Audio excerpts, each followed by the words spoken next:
I think the tone of the debate was one of supporting a move towards greater progressivity. And many MPs, Mr. Vikram Nair, Mr. Chris D'Souza, Mr. Ong Teng Koon, Mr. Bayam King, Dr. Amy Kaur, Denise Phua, had thoughtful things to say about this direction. They differed in their views as to how far to go, how quickly to go, but they felt this was an important issue for us at this stage as we make this transition in our evolution as a society and not just an economy. First, we do have a highly progressive system of taxes and benefits that is designed to be equitable as well as efficient. In other words, it's got to support economic dynamism.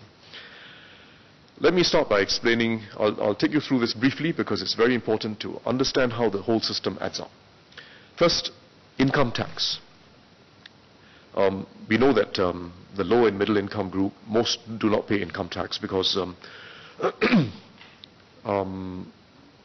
slightly over 55% of Singaporeans don't pay income tax. But the other important part of income tax that's worth emphasizing, that it's not just a schedule that goes from 0 to 20% marginal rates. It's also a schedule that extends backwards from 0 to minus 30% because of workfare. And I'm leaving out the other schemes, but workfare is a negative income tax. If you work and you're lower income, you get workfare. It's a credit to you and is a negative income tax. So our true income tax schedule is actually from minus 30% to plus 20%. Minus 30% effective tax rate. For the very high income earners, it comes close to 19 or close to 20% effective tax rate. That's our true income tax schedule. It's 50 percentage points. Highly progressive. And if you look at the chart I'll show, on the proportion paid by the higher income group, basically that if you take it by households, and this is households rather than individuals, right? I should mention that there's some figures that were mentioned in the debate and have been in the press, which there was some misinterpretation of the IRAS data. It refers to individuals, but I think there's some mention of 11% of individuals paying for 80% of all taxes. Actually, it was income taxes, not all taxes. It also referred not to 11% of all income earners, but 11% of people who pay personal income tax. But leave that aside. I'm just saying that to clarify because the figures mentioned in the debate that I'm now clarifying. If you look at households, the top 20% account for 80% of income tax. And that's the way it should be. Secondly, how about other taxes?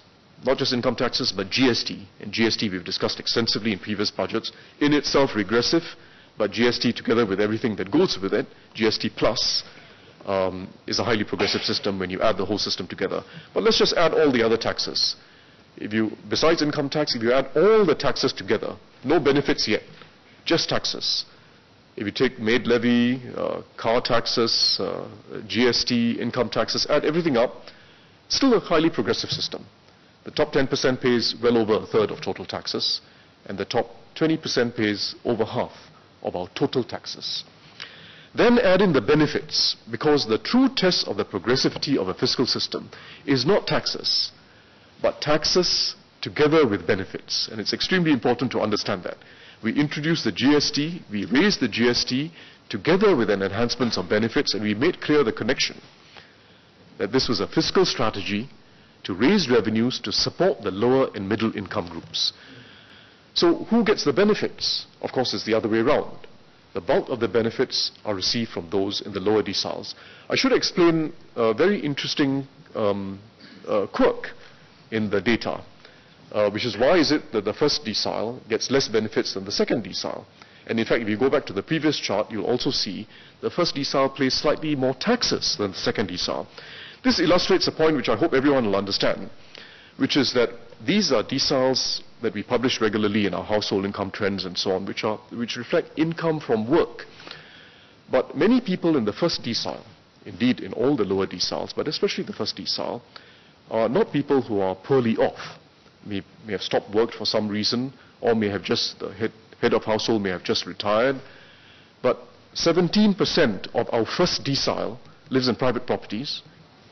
16% owns cars, as of now. 10% employer made. So, they may not be very well off, but they're not poor. So the first decile has many people in there who are not poor, and this explains why they don't get as much benefits as the second decile, and they pay slightly more taxes. I say this because the statistics need to be interpreted with caution when you look at income by decile. But the basic picture is bulk of the taxes paid for by the top two deciles, and the top decile paying its fair share, bulk of the benefits received by the bottom end. And that's the way it should be, and we are going to enhance the progressivity of our system further, as I indicated in the budget.